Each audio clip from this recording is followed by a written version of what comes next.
भक्तजनों, जय माँ दुर्गा। भक्तजनों, आज नवरात्रि का पहला दिन है और नवरात्रि के पहले दिन माँ शैलपुत्री की पूजा का विधान है। शैलपुत्री पर्वतराज हिमालय की पुत्री है, इसी वजह से माँ के इस स्वरूप को शैलपुत्री कहा जाता है। नवरात्रि के पहले दिन यानी प्रतिपदा तिथि या कलश स्थापना या घट स्थापना की जाती है। भक्तजनों, नवरात्रि के पहले दिन माँ शैलपुत्री की पूजा करने से सभी भक्तों की मनोकामना पूरी होती है। माता शैलपुत्री को पर्वतराज हिमालय की पुत्री होने के कारण इस नाम से पुकारते हैं। भक्तों, हमारे शास्त्रों के अनुसार नवरात्रि के पहले माँ शैलपुत्री की विधि विधान से पूजा अर्चना करने से उत्तम सेहत, मान सम्मान में वृद्धि प्राप्त होती है। माँ शैलपुत्री को सफेद वस्त्र अति प्रिय है, इसलिए प्रतिपदा तिथि में माँ दुर्गा को सफेद वस्त्र और सफेद पुष्प अर्पित करना बहुत शुभ माना गया है। साथ ही सफेद मिठाई का भोग माँ शैलपुत्री को बहुत अति प्रिय है। माँ शैलपुत्री को घी और दूध से बनी चीजों का भोग लगाना बहुत शुभ माना गया है। ऐसा माना जाता है कि ऐसा करने से माँ दुर्गा प्रसन्न होती है और इनकी आराधना से हम सभी मनोवांछित फल प्राप्त कर सकते हैं। खासकर भक्तजनों, माँ शैलपुत्री की पूजा करने से मनचाहे जीवन साथी को प्राप्त करने की कामना पूर्ण हो सकती है और सुख संपत्ति, धन धान्य और यश भी प्राप्त होता है। इसीलिए भक्तजनों, आज हम आपके लिए माँ शैलपुत्री के इस चमत्कारी मंत्र का 108 बार उच्चारण करने वाले हैं। इस मंत्र के प्रभाव से माँ शैलपुत्री जल्दी ही प्रसन्न हो जाती है और सभी भक्तों की सभी मनोकामनाएं पूर्ण करती है। तो आइए भक्तजनों, आप भी हमारे साथ इस मंत्र का उच्चारण करिए ताकि आपको भी इस मंत्र का हाथों हाथ लाभ प्राप्त हो सके जो उच्चारण करने से होता है। तो आइए भक्तजनों, इस मंत्र का जाप कर लेते हैं। वीडियो पसंद आए तो दिल से एक लाइक अवश्य करें व वीडियो को शेयर करें और कमेंट्स बॉक्स में जय माँ दुर्गा, जय माँ शैलपुत्री अवश्य लिखे। साथ ही हमारे चैनल दैविक मंत्र को सब्सक्राइब भी कर लें और नोटिफिकेशन बेल आइकन को ऑल पर क्लिक कर दें ताकि हमारे चैनल पर आने वाले अन्य वीडियो आप तक सबसे पहले पहुंचे।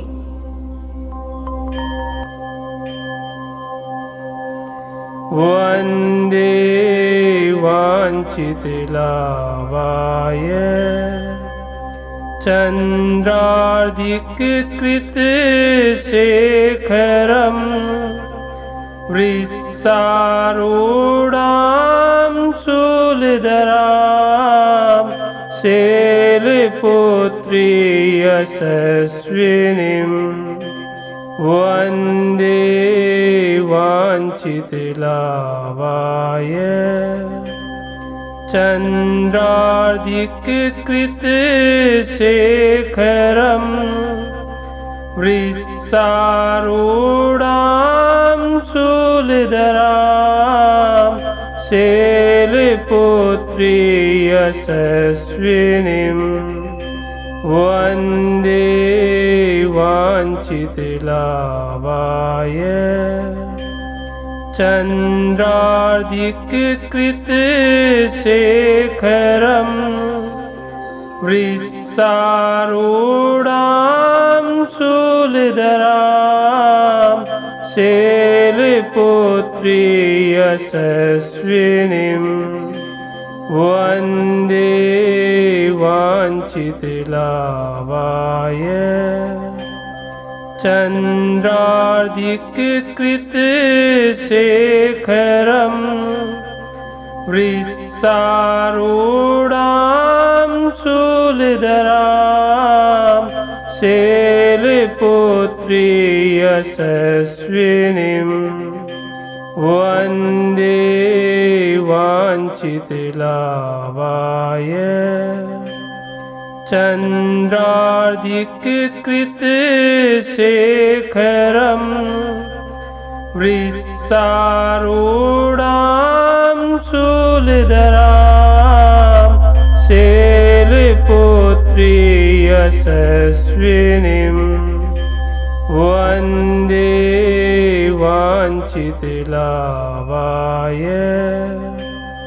चन्द्रार्धिककृतशेखरं वृषारूढां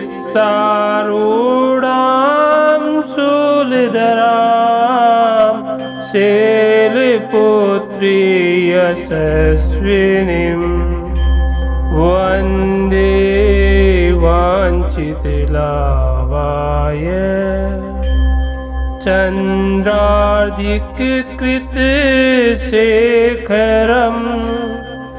वृषारूढां शूलधरां शैलपुत्री यशस्विनीं वन्दे वाञ्छितलाभाय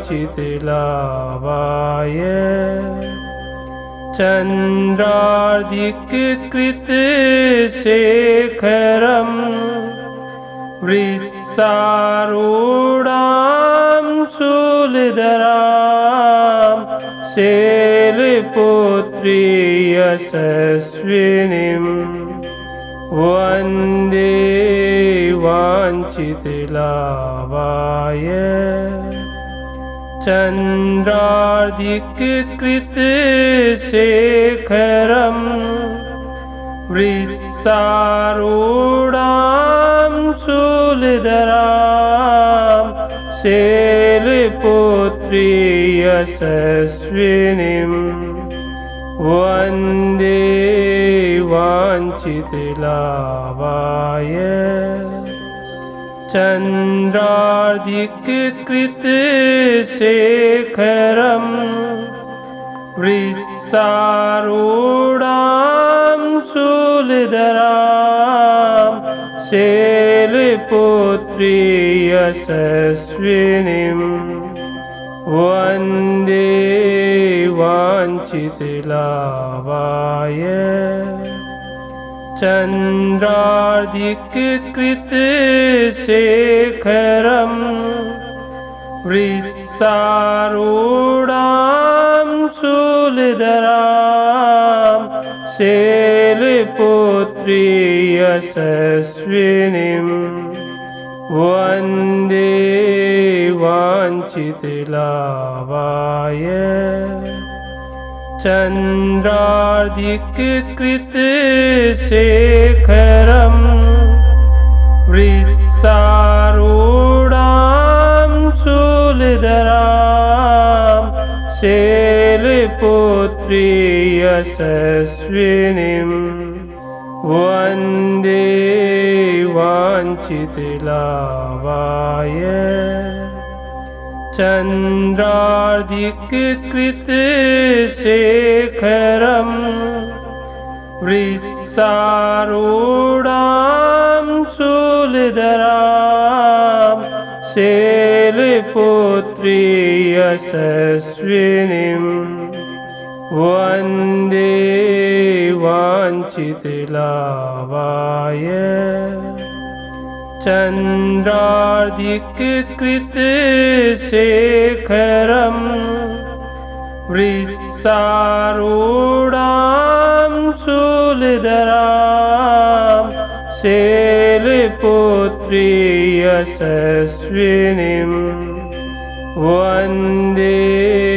वाञ्छितलाभाय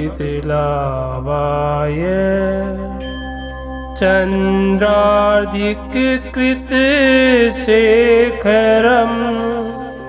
वृषारूढां शूलधरां शैलपुत्री यशस्विनीं वन्दे वाञ्छितलाभाय चन्द्रार्धिककृतशेखरं वृषारूढां शूलधरां शैलपुत्री यशस्विनीं वन्दे वाञ्छितलाभाय चन्द्रार्धिककृतशेखरं वृषारूढां शूलधरां शैलपुत्री यशस्विनीं वन्दे वाञ्छितलाभाय चन्द्रार्धिककृतशेखरं वृषारूढां शूलधरां शैलपुत्री यशस्विनीं वन्दे वाञ्छितलाभाय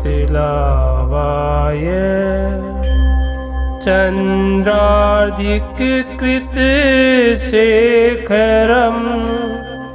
वृषारूढां शूलधरां शैलपुत्री यशस्विनीं वन्दे वाञ्छितलाभाय चन्द्रार्धिककृतशेखरं वृषारूढां शूलधरां शैलपुत्री यशस्विनीं वन्दे वाञ्छितलाभाय चन्द्रार्धिककृतशेखरं वृषारूढां शूलधरां शैलपुत्री यशस्विनीं वन्दे वाञ्छितलाभाय चन्द्रार्धिककृतशेखरं वृषारूढां शूलधरां शैलपुत्री यशस्विनीं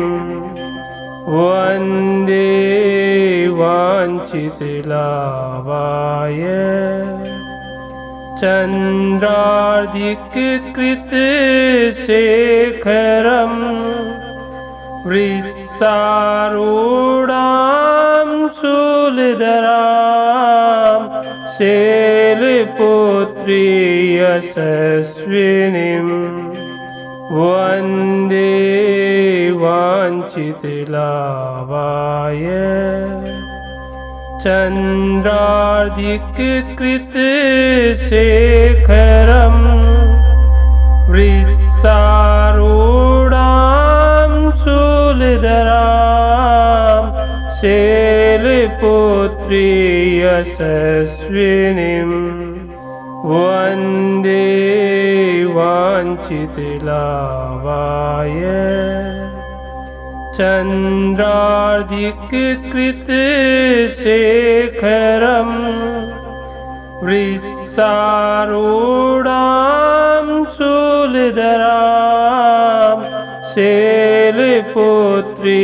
यशस्विनीं वन्दे वाञ्छितलाभाय चन्द्रार्धिककृतशेखरं वृषारूढां शूलधरां शैलपुत्री यशस्विनीं वन्दे वाञ्छितलाभाय चन्द्रार्धिककृतशेखरं वृषारूढां शूलधरां शैलपुत्री यशस्विनीं वन्दे वाञ्छितलाभाय चन्द्रार्धिककृतशेखरं वृषारूढां शूलधरां शैलपुत्री यशस्विनीं वन्दे वाञ्छितलाभाय चन्द्रार्धिककृतशेखरं वृषारूढां शूलधरां शैलपुत्री यशस्विनीं वन्दे वाञ्छितलाभाय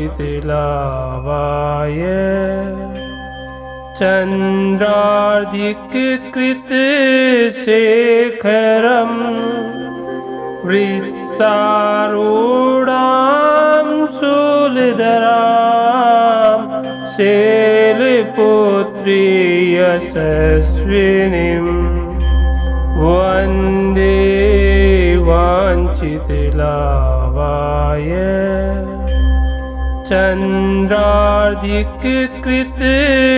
चन्द्रार्धिककृतशेखरं वृषारूढां शूलधरां शैलपुत्री यशस्विनीं वन्दे वाञ्छितलाभाय चन्द्रार्धिककृतशेखरं वृषारूढां शूलधरां शैलपुत्री यशस्विनीं वन्दे वाञ्छितलाभाय चन्द्रार्धिककृतशेखरं वृषारूढां शूलधरां शैलपुत्री यशस्विनीं वन्दे वाञ्छितलाभाय चन्द्रार्धिककृतशेखरं वृषारूढां शूलधरां शैलपुत्री यशस्विनीं वन्दे वाञ्छितलाभाय चन्द्रार्धिककृतशेखरं वृषारूढां शूलधरां शैलपुत्री यशस्विनीं वन्दे वाञ्छितलाभाय चन्द्रार्धिककृतशेखरं वृषारूढां शूलधरां शैलपुत्री यशस्विनीं वन्दे वाञ्छितलाभाय चन्द्रार्धिककृतशेखरं वृषारूढां शूलधरां शैलपुत्री यशस्विनीं वन्दे वाञ्छितलाभाय चन्द्रार्धिककृतशेखरं वृषारूढां शूलधरां शैलपुत्री यशस्विनीं वन्दे वाञ्छितलाभाय चन्द्रार्धिककृतशेखरं वृषारूढां शूलधरां शैलपुत्री यशस्विनीं वन्दे वाञ्छितलाभाय चन्द्रार्धिककृतशेखरम् वृषारूढां शूलधरां शैलपुत्री यशस्विनीं वन्दे वाञ्छितलाभाय चन्द्रार्धिककृतशेखरम् वृषारूढां शूलधरां शैलपुत्री यशस्विनीं वन्दे वाञ्छितलाभाय चन्द्रार्धिककृतशेखरम् वृषारूढां शूलधरां शैलपुत्री यशस्विनीं वन्दे वाञ्छितलाभाय चन्द्रार्धिककृतशेखरम् वृषारूढां शूलधरां शैलपुत्री यशस्विनीं वन्दे वाञ्छितलाभाय चन्द्रार्धिककृतशेखरम् वृषारूढां शूलधरां शैलपुत्री यशस्विनीं वन्दे वाञ्छितलाभाय चन्द्रार्धिककृतशेखरम् वृषारूढां शूलधरां शैलपुत्री यशस्विनीं वन्दे वाञ्छितलाभाय चन्द्रार्धिककृतशेखरम् वृषारूढां शूलधरां शैलपुत्री यशस्विनीं वन्दे वाञ्छितलाभाय चन्द्रार्धिककृतशेखरम् वृषारूढां शूलधरां शैलपुत्री यशस्विनीं वन्दे वाञ्छितलाभाय चन्द्रार्धिककृतशेखरम् वृषारूढां शूलधरां शैलपुत्री यशस्विनीं वन्दे वाञ्छितलाभाय चन्द्रार्धिककृतशेखरम् वृषारूढां शूलधरां शैलपुत्री यशस्विनीं वन्दे वाञ्छितलाभाय चन्द्रार्धिककृतशेखरम् वृषारूढां शूलधरां शैलपुत्री यशस्विनीं वन्दे वाञ्छितलाभाय चन्द्रार्धिककृतशेखरम् वृषारूढां शूलधरां शैलपुत्री यशस्विनीं वन्दे वाञ्छितलाभाय चन्द्रार्धिककृतशेखरम् वृषारूढां शूलधरां शैलपुत्री यशस्विनीं वन्दे वाञ्छितलाभाय चन्द्रार्धिककृतशेखरम् वृषारूढां शूलधरां शैलपुत्री यशस्विनीं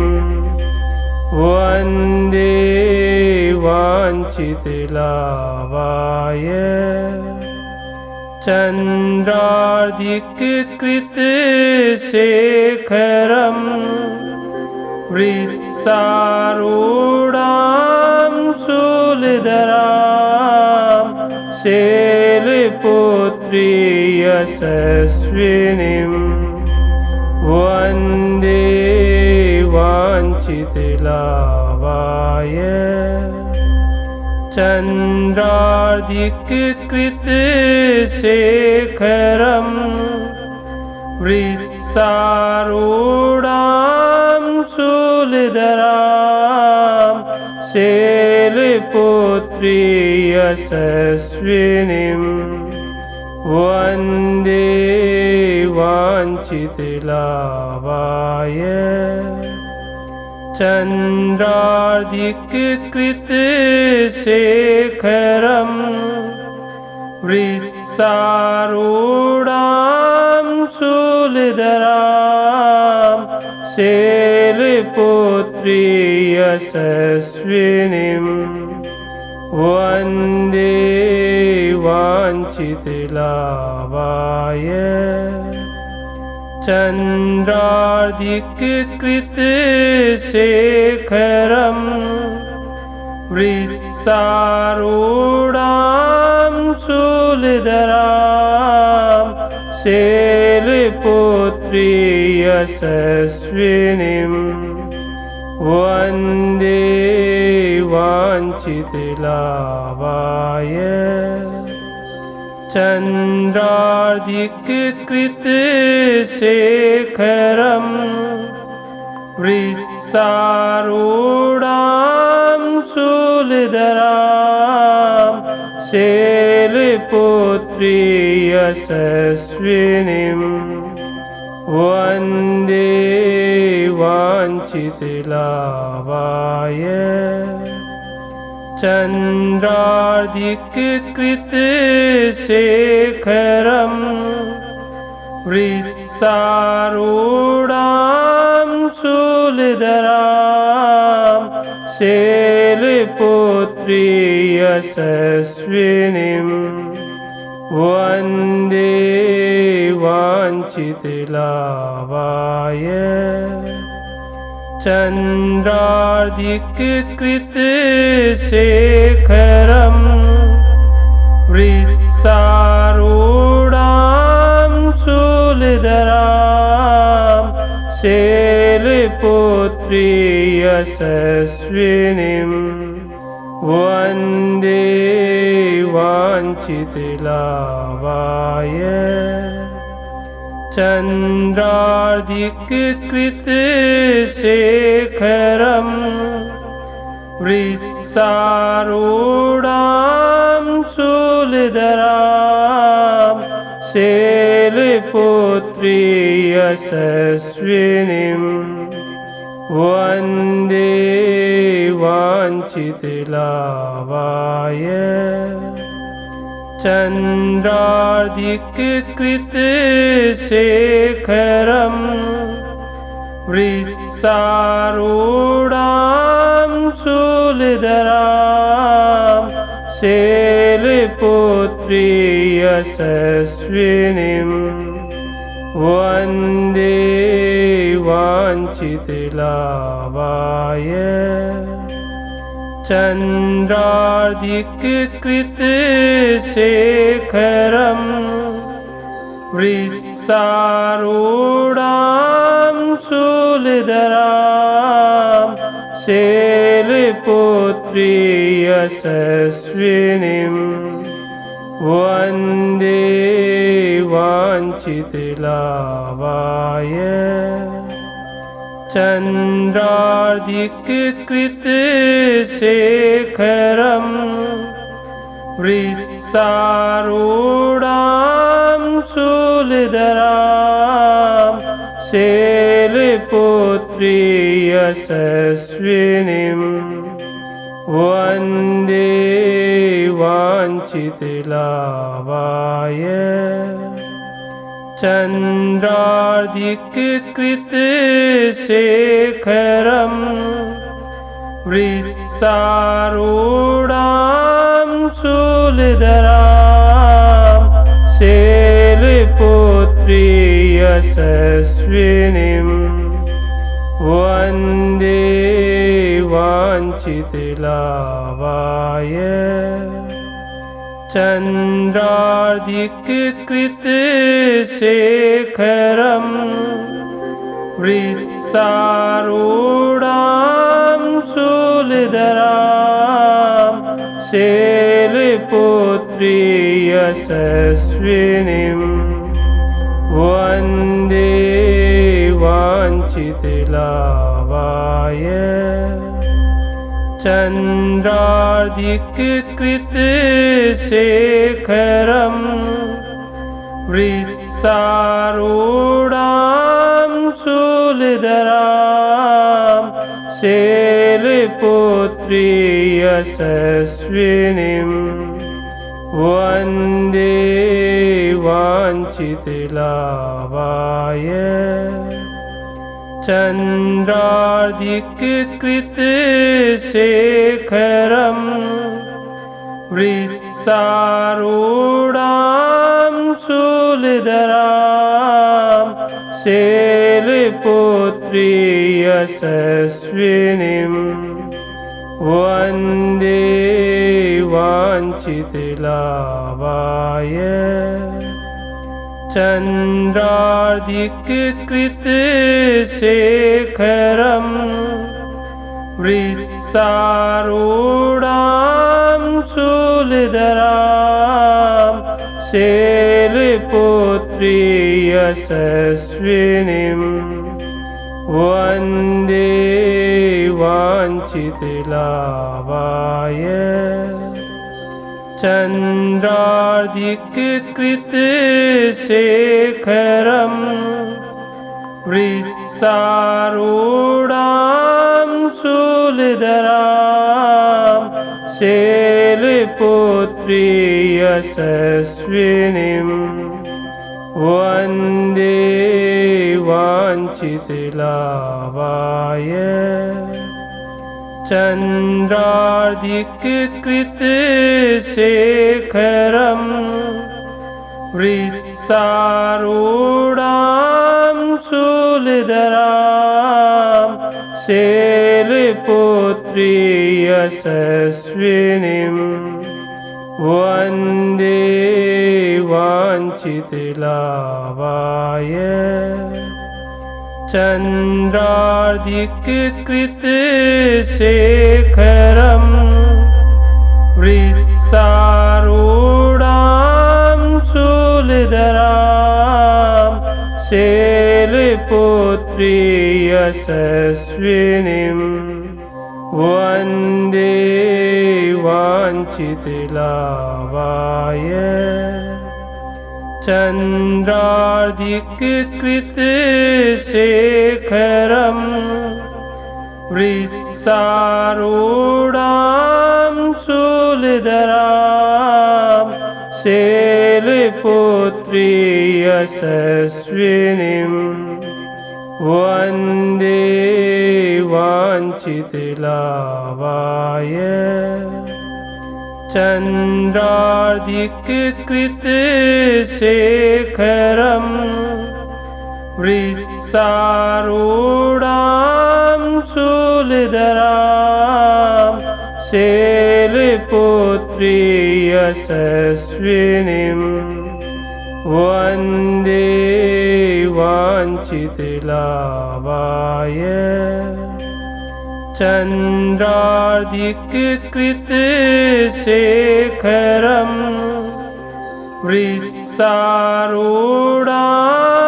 शूलधरां शैलपुत्री यशस्विनीं वन्दे वाञ्छितलाभाय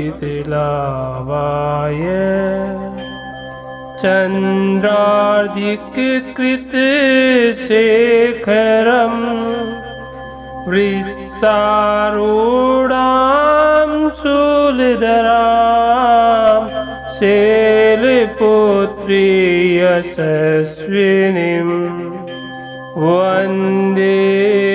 वाञ्छितलाभाय चन्द्रार्धिककृतशेखरं वृषारूढां शूलधरां शैलपुत्री यशस्विनीं वन्दे वाञ्छितलाभाय चन्द्रार्धिककृतशेखरं वृषारूढां शूलधरां शैलपुत्री यशस्विनीं वन्दे वाञ्छितलाभाय चन्द्रार्धिककृतशेखरं वृषारूढां शूलधरां शैलपुत्री यशस्विनीं वन्दे वाञ्छितलाभाय चन्द्रार्धिककृतशेखरं वृषारूढां शूलधरां शैलपुत्री यशस्विनीं वन्दे वाञ्छितलाभाय चन्द्रार्धिककृतशेखरं वृषारूढां शूलधरां शैलपुत्री यशस्विनीं वन्दे वाञ्छितलाभाय चन्द्रार्धिककृतशेखरं वृषारूढां शूलधरां शैलपुत्री यशस्विनीं वन्दे वाञ्छितलाभाय चन्द्रार्धिककृतशेखरं वृषारूढां शूलधरां शैलपुत्री यशस्विनीं वन्दे वाञ्छितलाभाय चन्द्रार्धिककृतशेखरं वृषारूढां शूलधरां शैलपुत्री यशस्विनीं वन्दे वाञ्छितलाभाय चन्द्रार्धिककृतशेखरं वृषारूढां शूलधरां शैलपुत्री यशस्विनीं वन्दे वाञ्छितलाभाय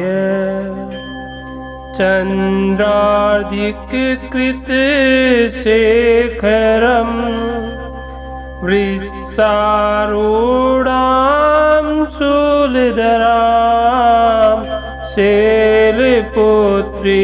यशस्विनीं वन्दे वाञ्छितलाभाय चन्द्रार्धिककृतशेखरं वृषारूढां शूलधरां शैलपुत्री यशस्विनीं वन्दे वाञ्छितलाभाय चन्द्रार्धिककृतशेखरं वृषारूढां शूलधरां शैलपुत्री यशस्विनीं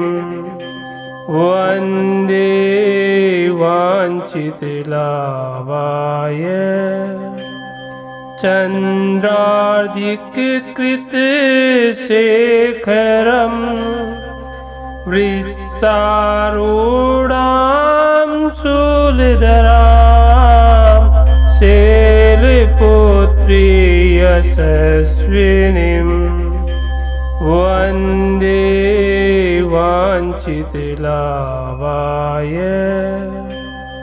चन्द्रार्धिककृतशेखरं वृषारूढां शूलधरां शैलपुत्री यशस्विनीं वन्दे वाञ्छितलाभाय चन्द्रार्धिककृतशेखरं वृषारूढां शूलधरां शैलपुत्री यशस्विनीं वन्दे वाञ्छितलाभाय चन्द्रार्धिककृतशेखरं वृषारूढां शूलधरां शैलपुत्री यशस्विनीं वन्दे वाञ्छितलाभाय चन्द्रार्धिककृतशेखरं वृषारूढां शूलधरां शैलपुत्री यशस्विनीं वन्दे वाञ्छितलाभाय चन्द्रार्धिककृतशेखरं वृषारूढां शूलधरां शैलपुत्री यशस्विनीं वन्दे वाञ्छितलाभाय चन्द्रार्धिककृतशेखरं वृषारूढां शूलधरां शैलपुत्री यशस्विनीं वन्दे वाञ्छितलाभाय चन्द्रार्धिककृतशेखरं वृषारूढां शूलधरां शैलपुत्री यशस्विनीं वन्दे वाञ्छितलाभाय चन्द्रार्धिककृतशेखरं वृषारूढां वृषारूढां शूलधरां शैलपुत्री यशस्विनीं वन्दे वाञ्छितलाभाय चन्द्रार्धिककृतशेखरं वृषारूढां शूलधरां शैलपुत्री यशस्विनीं वन्दे वाञ्छितलाभाय चन्द्रार्धिककृतशेखरं वृषारूढां शूलधरां शैलपुत्री यशस्विनीं वन्दे वाञ्छितलाभाय चन्द्रार्धिककृतशेखरं वृषारूढां शूलधरां शैलपुत्री यशस्विनीं वन्दे वाञ्छितलाभाय चन्द्रार्धिककृतशेखरं वृषारूढां शूलधरां शैलपुत्री यशस्विनीं वन्दे वाञ्छितलाभाय चन्द्रार्धिककृतशेखरं वृषारूढां शूलधरां शैलपुत्री यशस्विनीं वन्दे वाञ्छितलाभाय चन्द्रार्धिककृतशेखरं वृषारूढां शूलधरां शैलपुत्री यशस्विनीं वन्दे वाञ्छितलाभाय चन्द्रार्धिककृतशेखरं वृषारूढां शूलधरां शैलपुत्री यशस्विनीं वन्दे वाञ्छितलाभाय चन्द्रार्धिककृतशेखरं वृषारूढां शूलधरां शैलपुत्री यशस्विनीं वन्दे वाञ्छितलाभाय चन्द्रार्धिककृतशेखरं वृषारूढां शूलधरां शैलपुत्री यशस्विनीं वन्दे वाञ्छितलाभाय चन्द्रार्धिककृतशेखरं वृषारूढां शूलधरां शैलपुत्री यशस्विनीं वन्दे वाञ्छितलाभाय चन्द्रार्धिककृतशेखरं वृषारूढां शूलधरां शैलपुत्री यशस्विनीं